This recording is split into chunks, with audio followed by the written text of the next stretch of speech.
Welcome back to the channel. Today we're diving into something that affects all of us, our next trip to the grocery store. If you've noticed recently that your grocery bills are creeping up, you're not imagining it, and unfortunately it is about to get worse. Behind the rising prices is a storm of economic shifts, trade policy changes, and supply chain issues. Let's unpack how tariffs, trade agreements, and immigration policies are already hitting the food industry and what that means for your dinner table in the month ahead. So for the most of this year, Americans have watched as the Trump administration ramped up tariffs and at the same time hinted at even more tariffs to come. And while the stock market and official job numbers have stayed surprisingly steady, that might be about to change. A weak jobs report released on August the 1st was one of many red flags issued recently. Combine that with slowing GDP growth and a rising consumer price index, and we are starting to see the early signs of a very rough road ahead, especially when it comes to food here in the United States. One number stands out the most. Food prices rose 0.3% in June and are up 3% year over year. That might not sound like much, but for families on a budget, on a fixed income, as an average American lives, it clearly adds up really fast. And most importantly, this might just be the beginning. According to Forbes, almost 90% of Americans are now worried about the cost of groceries. More than half of Americans, 53% to be exact, see grocery prices as a major source of stress. More people were concerned about grocery prices than any other financial concern brought up in the poll, but more than half of respondents also said that they were at least somewhat stressed about their salaries, the cost of housing, the amount of money they have saved, their credit card debt, of course, one of the big issues, and the cost of healthcare. From June 2024 to June 2025, groceries got more expensive in every category tracked by the Bureau of Labor Statistics. Meats, poultry, fish, and eggs rose in price by 5.6%. Egg prices alone rose 27.3%. Can you imagine that? That's just in a span of 12 months.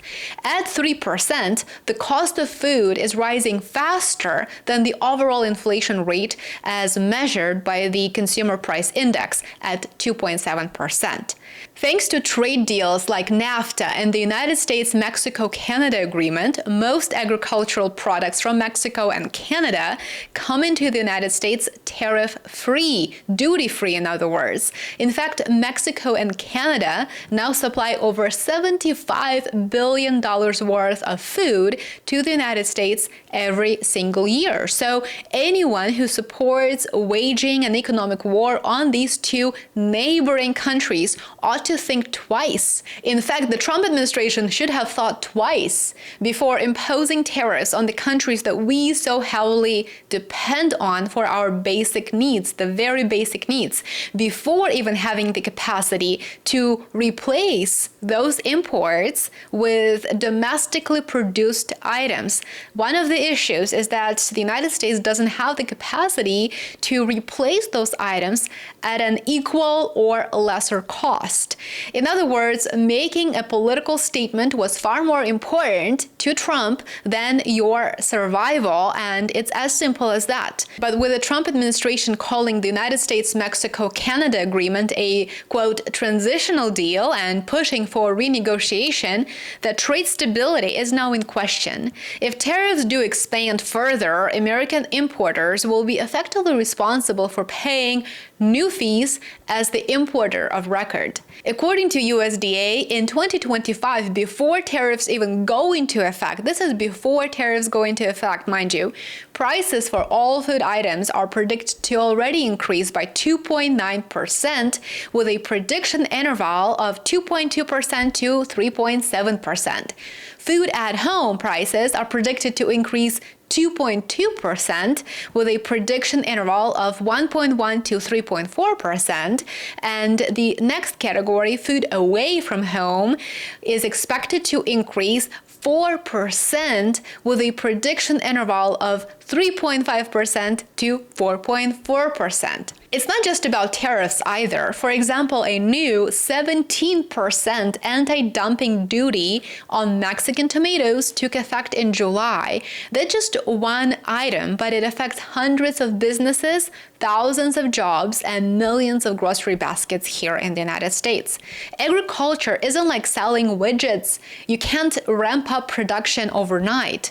Growing produce takes years, not days, of planning, financial risk, and, wait for it, infrastructure, something that we, the United States, lack on a truly national scale. Right now, we are in summer. That means U.S. farms are producing more of what you see in stores.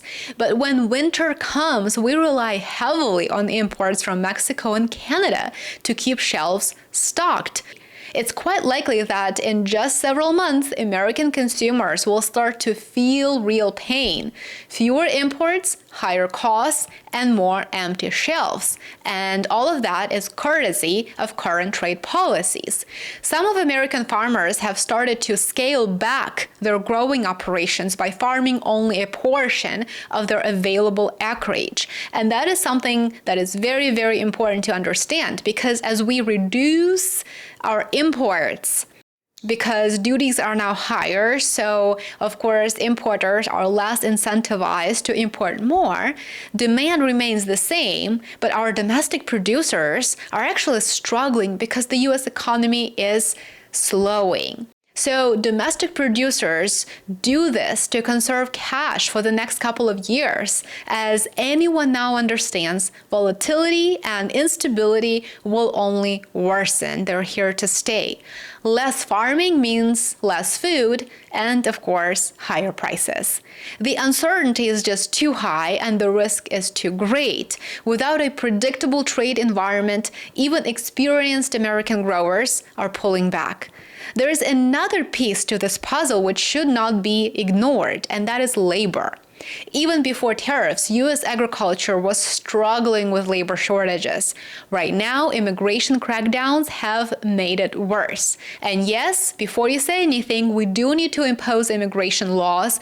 We do need to protect our borders, but we also need to be fully aware of how it's done, whether it is constitutional, and what the downstream impact is. Despite initial promises not to target farm workers, recent ICE actions have spooked immigrant communities.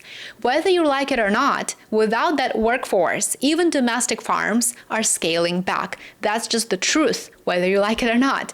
Fewer hands in the fields means smaller harvests, tighter supply, and yes, higher prices again. American workers are not rushing to replace those farming jobs, by the way, so that's another factor to understand. Have you noticed the price of your groceries go up?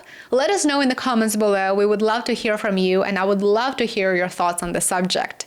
Remember to like, subscribe, and share if you enjoyed this brief video today, and make sure that you follow me on Patreon and Substack. I would love for you to be there, and I'll see you back here on my channel tomorrow. Enjoy the rest of your day. Bye for now.